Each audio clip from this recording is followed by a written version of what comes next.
देखिए, आज फिर संस्कृत के एक नए चैप्टर के साथ आपके सामने हम उपस्थित हैं, जिनका भाषा से संबंध है। भाषा के साथ साथ भाषा में मुख्य रूप से जो शब्द होते हैं, कोई भाषा का मूल पूंजी क्या होती है? शब्द होती है। बिना शब्द के हम किसी भाषा का प्रयोग नहीं कर सकते या भाषा के रूप में अभिव्यक्त नहीं कर सकते। तो मूल पूंजी उसकी जो होती है वो शब्द होते हैं। अब शब्द कैसे बनते हैं? शब्द में मूल शब्द जो होते हैं उन्हें हम अवयव कहते हैं। संस्कृत में इन शब्दों को अवयव कहते हैं जिन पर कोई लिंग, वचन या किसी भी प्रकार का प्रभाव नहीं पड़ता, वो मूल शब्द कहे जाते हैं। लेकिन मूल शब्दों से ही हमारी भाषा की अभिव्यक्ति नहीं हो सकती। जैसे उदाहरण के लिए हार एक मूल शब्द है। अब ये प्रहार हो गया, विशेष प्रहार हो गया।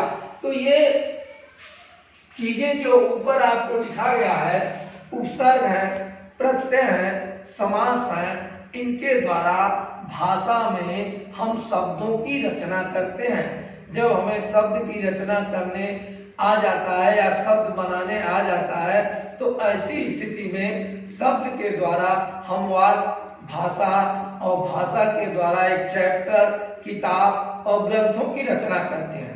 यह एक सीढ़ी है। जैसे एक छोटी इकाई ईंट होती है और ईंट के साथ साथ तमाम प्रकार के विभिन्न आधुनिक संसाधनों का प्रयोग करते हुए ईंटा, गिट्टी, बालू, सीमेंट, बांस, बल्ली, फटरा के आदि हम एक भवन खड़ा करते हैं। उसी तरह से जो हमारा ग्रंथ रूपी भवन है या पुस्तक रूपी भवन है, उसको खड़ा करने में ये उपसर्ग और प्रत्यय का सबसे कीमत या महत्व है। इनको थोड़ा समझने की जरूरत है। इनकी संख्या तो हम आगे बताएंगे। उस तरह से संस्कृत के अनुसार संस्कृत के उपसर्गों की संख्या 22 है। लेकिन आज हम यहाँ जो चर्चा कर रहे हैं यह कक्षा 6, 7, 8 के स्तर का 6, 7, 8 के लिए जानना जरूरी है। हम ऊपर फिर पढ़ाएंगे तो उनके बारे में बताएंगे, लेकिन जिनको यह मूल नहीं मालूम होगा वो 22 उपसर्ग यहाँ बताना अभी संभव नहीं है। अब उपसर्ग हमने देखा, यहाँ लिखा है कि शब्द के रचना के लिए रूढ़ माने मूल। हमने बताया पहले कि मूल वो शब्द है जिनकी उत्पत्ति व्याकरण के आधार पर हुई है। अब उन शब्दों के ही आधार पर हम पूरी भाषा की नई रचना कर सकते हैं। उसमें उपसर्ग, प्रत्यय जोड़ करके नए शब्दों की रचना की जाती है। अब आपकी बात समझ में आ गई होगी कि मूल शब्दों से हम जो नए शब्द बनाते हैं, उन शब्दों को हम प्रत्यय या तो जोड़ दें या उपसर्ग जोड़ दें। इसे आप हिंदी में धातु भी जोड़ करके प्रत्यय है। जैसे पठना, पढ़ना धातु है, पठना है पढ़ने के लिए।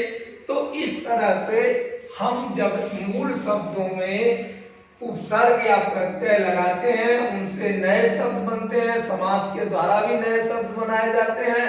जैसे 100 वर्ष का समय, शताब्दी हमने कहा, तो ये शब्द जो होते हैं नए शब्द कहे जाते हैं। इनका हम भाषा में प्रयोग करते हैं। अब जैसे यहाँ देखिए, मूल शब्द हार है। अब इसमें प्र उपसर्ग लग गया। इस तरह से नया शब्द जो बन गया, व्युत्पन्न माने इन दोनों के मेल से उत्पन्न हुआ, वो प्रहार शब्द बना। उसी तरह से परा है, परा उपसर्ग है। पराजय, अब यहाँ जैसे पराभव लिखा गया है, पराजय भी हो सकता है, प्रकार प्रशासन भी हो सकता है, विभव, संधार। इस तरह से इन शब्दों को उपसर्ग लगा। तो उपसर्ग में यह समझिए, उपसर्ग और प्रत्यय में जो शब्द मूल, आप समझ गए होंगे कि मूल शब्द जो व्याकरण से रचित है या नए शब्द बनते हैं, जिनमें किसी की मदद या सहायता लेकर के उन्हें मूल शब्द के रूप में रखते हैं, तो वो मूल शब्द हो गए। अब मूल शब्दों को जब हम दूसरे रूप में बदलते हैं, तो शब्द के प्रारंभ में और शब्द के अंत में उपसर्ग का प्रयोग हमेशा शब्द के प्रारंभ में किया जाता है। जैसे देखिए, यहाँ प्रहार है, तो यहाँ प्र पहले लग गया है, हार को जोड़ दिया गया है। अब यहाँ देखिए प्रत्यय है। प्रत्यय का प्रयोग हमेशा उस शब्द के अंत में लगता है। जैसे खाना, और ऊ प्रत्यय लग गया तो खाऊं, ये खाना शब्द है, इसमें ऊ प्रत्यय लग गया तो खाऊं। तो इस बात को सभी जूनियर के स्तर तक या जो लोग भी वीडियो को देखते हैं या उपसर्ग और प्रत्यय के बारे में यह आपको धारणा बनाना चाहिए कि हम उपसर्ग को शब्द से पहले जोड़ते हैं, प्रत्यय को उपसर्ग के बाद जोड़ते हैं। जैसे गणितीय अंक होता है, अगर हम गणित में 0 दाहिने लगाते जाते हैं तो उसका मान बढ़ता जाता है, बाएं लगाते हैं तो उसका मान पर कोई अंतर नहीं पड़ता है। लेकिन यहाँ संस्कृत में यह तय है कि अगर आपने पहले जोड़ दिया तो उपसर्ग होगा, उपसर्ग के अंतर्गत वो शब्द आएंगे, और बाद में अगर जोड़ा जाता है तो प्रत्यय के अंतर्गत आते हैं। इन शब्दों को जोड़ करके नए शब्द बनाए जाते हैं और उन शब्दों का वाक्य में अपनी जरूरत के अनुसार प्रयोग करते हैं। तो यहाँ हमने कुछ उपसर्गों का नाम लिखा है और मूल शब्द कुछ लिखे हैं, उन मूल शब्दों में इनको जोड़ा गया है। आप ध्यान से देखिए, प्रहार परा उपसर्ग है, पराभव हो गया, विभव भी उपसर्ग है, भाव हो गया, विशेष शब्द होता है, शेष है, विशेष जोड़ दीजिए, ये सम है, सम ये जुड़ गया, संहार हो गया, संहार हो गया। इस तरह से अब आप नीचे देखिए कुछ उपसर्ग लिखे गए हैं जिन पर हमने 2-3 उदाहरण दिया है। इन उदाहरणों को और आप अपने शब्दों से जोड़ करके बना सकते हैं। अभिभावक, अभिप्राय, अभिनय, उसी तरह से दुष् भी उपसर्ग है, इससे जोड़ दिया गया दुष् या दुर्गम, दुष्कर, दुर्गुण। ये सब देख रहे होंगे कि शब्दों के आगे जैसे लगाया गया है, इनके द्वारा बनाया जाता है। जैसे दिन प्रति शब्द है, प्रतिदिन, प्रतिमान, प्रतिध्वनि, अब ध्वनि है, प्रति जुड़ गया, प्रतिध्वनि हो गया, मान है, प्रतिमान हो गया, दिन है, प्रतिदिन हो गया, एक है, प्रत्येक हो गया। इसी तरह से कु भी है, सु भी आता है। जैसे कु किसी चीज के पहले जुड़ गया, कुपुत, कुचाल, कुदन, अगर सु जुड़ गया, सुपुत्र, सुचाल, सुदन हो जाएगा। कम है, कम अकल, कमजोर, कम उम्र। अब कम भी क्या है, कम भोजन, कम जो शब्द है उनके पहले अगर लग जाता है। अब जोर, यहाँ जोर का अर्थ है शक्तिशाली, अब कम लग गया तो कमजोर। अकल का अर्थ है बुद्धिमान, यहाँ कम लग गया तो उसके अर्थ को यहाँ कम उपसर्ग लग करके अपने नाम के अनुसार कम कर दे रहा है। उम्र, कम उम्र। तो ऐसी स्थिति में ये उपसर्ग का प्रयोग किया जाता है। इनका प्रयोग केवल शब्दों के निर्माण में किया जाता है। हाजिर, गैर हाजिर, गैर शब्द लग गया। जिम्मेदार, गैर जिम्मेदार। अब जिम्मेदार का क्या अर्थ को पूरा उलट दे रहा है। हम जहां पर कुछ भी कहना चाह रहे हैं, एक तरह से आप देखेंगे इसमें तो विलोम भी दिख रहा है आपको। हाजिर है, गैर हाजिर, जिम्मेदार, गैर जिम्मेदार, कानूनी कार्य, गैर कानूनी कार्य। तो इनके द्वारा हम शब्दों की रचना करते हैं। हमराज, हम सतर, हम सफर, हम लगा करके निकम्मा, निडर, निहत्था, बदनाम, बदतमीज, बदकिस्मती। इस तरह से ये त है। यहाँ देखेंगे आप तो उत्धर नहीं लिखा गया, द लिखा गया, क्योंकि ये संधि के आधार पर अगर त है तो उसका तीसरा वर्ण हो जाता है त, थ, द, उद्धार, उद्भव। तो अगर यहाँ इस तरह की स्थिति हो, त हो, तो उसका त का द हो जाता है शब्द बनते समय। और इस तरह से आपके उपसर्ग है। उपसर्ग के बारे में हमने बता दिया, और भी आपकी किताब में तमाम उदाहरण दिए गए हैं। उन उदाहरणों के द्वारा आप इन शब्दों की रचना एक उपसर्ग पर 2-3 शब्दों की रचना आप स्वयं करें। अगर कहीं दिक्कत आती है तो इसे आप पूछने का कार्य कर सकते हैं। तो इस पर क्लियर हो गया। इनकी संख्या हमने बताया कि संस्कृत में इनकी संख्या 22 है, लेकिन अब यहाँ जितने दिए गए हैं जूनियर स्तर पर आप तैयार करेंगे तो इनमें आपकी काफी अच्छी तैयारी हो जाएगी और आने वाले वर्तमान परीक्षाओं में इनसे शब्द पूछे जाएंगे। इनकी आप अच्छी तरह से तैयारी करें। अब इसका जो दूसरा पार्ट है प्रत्यय, हमने बताया कि उपसर्ग शब्द के पहले लगते हैं, प्रत्यय उपसर्ग के बाद लगते हैं। अब जैसे देखिए यहाँ सुंदर, सुंदर क्या है? एक शब्द है, इसमें ता प्रत्यय लग गया, सुंदरता। मान, मान एक शब्द है, यहाँ भी कहीं देखे होंगे मान, जैसे यहाँ था मान, तो ये प्रतिमान हो गया। और यहाँ अनीय प्रत्यय होता है, अनीय प्रत्यय होता है। अब अनीय प्रत्यय में से और चला गया और नी प्रत्यय जुड़ गया तो अनीय। इस तरह से माननीय, क्रियाओं से जुड़ने वाले प्रत्यय कृत प्रत्यय होते हैं। क्रियाओं माने आपको शब्द दो तरह के मिलते हैं, हमने जिसकी चर्चा अभी पिछले में कारक पढ़ाया था, एक शब्द रूप, एक धातु रूप। जो शब्द रूप होते हैं वो विभक्तियों के अंतर्गत आते हैं और क्रिया जो होती है वह धातु के अंतर्गत आती है।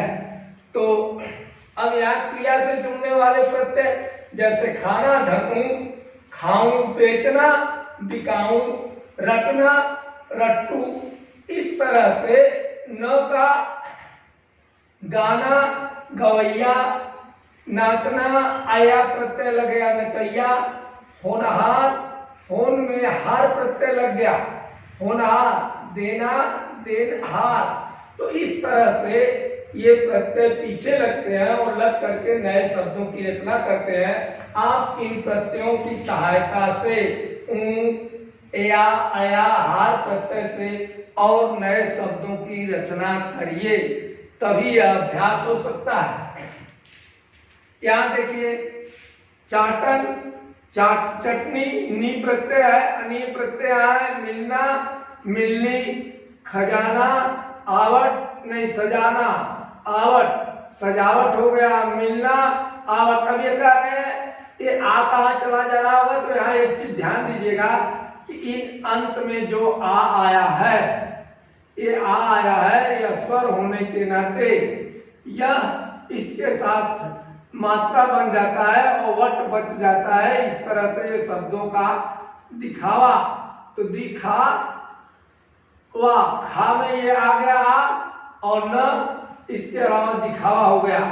इसी तरह से क्रिया को छोड़ करके अन्य शब्दों से जुड़ने वाले प्रत्यय तद्धित प्रत्यय कहलाते हैं। क्रिया हमें बताया, क्रिया वो होती है जो धातु रूप में रूप जिनका चलता है, जैसे पठ, पठना, पठत, पढ़ता, पठन, या खेलना, कूदना, कार्य जिसमें जिस शब्द से कार्य का होना पाया जाए उसे क्रिया कहते हैं। तो क्रिया में जुड़ने वाले प्रत्यय थे जिसे कृत प्रत्यय कहते हैं, क्रिया के नाते इसको कृत प्रत्यय कह दिया गया। और ये शब्दों में जुड़ने वाले प्रत्यय हैं, इस नाते इसे तद्धित प्रत्यय कहते हैं। जैसे पन, बचपन, बुढ़ापा, अब ये अंत में जाके जुट रहा है। एरा, चचेरा, मौसेरा, इत, सामाजिक, आर्थिक, इया, बुढ़िया, खटिया, ई, खेती, चोरी, रोटी। इस तरह से ये प्रत्यय लग करके नए शब्द होते हैं। इन प्रत्ययों को लगा करके आप और नए शब्दों की रचना करके अभ्यास करेंगे। अब एक ही शब्द है, उपसर्ग और प्रत्यय दोनों आ सकते हैं। जैसे आपने ऊपर देखा, हमने कई शब्दों को बताया है, जैसे हार आया हुआ है, मान आया हुआ है। तो अगर एक ही शब्द है मूल शब्द, तो उसमें प्रत्यय भी लग सकता है और उपसर्ग भी लग सकता है। जैसे कार, अब उपकार या उपकारी हो गया, उपकार, तो यहाँ से उप प्रत्यय लग गया, पहले लग गया तो ये शब्द बन गया उपकार। और अगर ई प्रत्यय लग गया तो ये हो गया उपकारी। ये उपसर्ग है, उपसर्ग लगा करके अगर इसका कार का आप बनाएंगे तो उपकार हो जाएगा। और ये प्रत्यय ही है, इसको अगर लगा देंगे तो उपकारी हो जाएगा। उसी तरह से गंध, गंध, अब ये सु क्या है, उपसर्ग है, इसके पहले आपने लगा दिया तो ये सुगंध होगा, और इसके बाद में लगा दिया तो सुगंधित हो जाएगा। अब एक बात यहाँ स्पष्ट हो गई इन उदाहरणों से कि मूल शब्द में आवश्यकता के अनुसार हम उपसर्ग का भी प्रयोग कर सकते हैं और प्रत्यय का ही उपसर्ग कर सकते हैं। ऐसा कोई निश्चित नियम नहीं है कि किसी शब्द में उपसर्ग का प्रयोग हो गया तो उसमें प्रत्यय का प्रयोग नहीं होगा। किसी भी शब्द में जरूरत के अनुसार जैसा हमें शब्द की रचना करना है उसके हिसाब से हम उपसर्ग भी लगा सकते हैं उस मूल शब्द में और प्रत्यय भी लगा सकते हैं। ये 3 उदाहरण हमने आपको दिया है। इसके अलावा जितने भी शब्द मिलते हैं उन्हें 3 कॉलम बनाइए, मूल शब्द लिखिए, उपसर्ग लिखिए और प्रत्यय लिखिए और उनसे तैयार होने वाले चौथे नए शब्द को लिखिए। इस तरह से आपको पता चल जाएगा कि शब्द की रचना कैसे की जाती है। जैसे यहाँ खुश क्या है, ये खुश है और खुशबूदार, आपने ये दार क्या लगा दिया, प्रत्यय लगा दिया तो खुशबूदार हो गया और ये खुशबू हो जाएगा, बू लगा दिया तो खुशबू हो जाएगा। इस तरह से यह प्रत्यय और उपसर्ग हम अध्ययन कर सकते हैं। अध्ययन के साथ साथ सबसे आवश्यकता होती है अधिक अभ्यास करने की। इन उपसर्गों और प्रत्यय के आधार पर आप अभ्यास कीजिए और एक बात हमेशा ध्यान में रखिए कि प्रत्यय और उपसर्ग नए शब्दों की रचना के लिए तैयार किए गए व्याकरण द्वारा विधि है। इस विधि को प्रयोग करके हम नए नए शब्दों की रचना कर सकते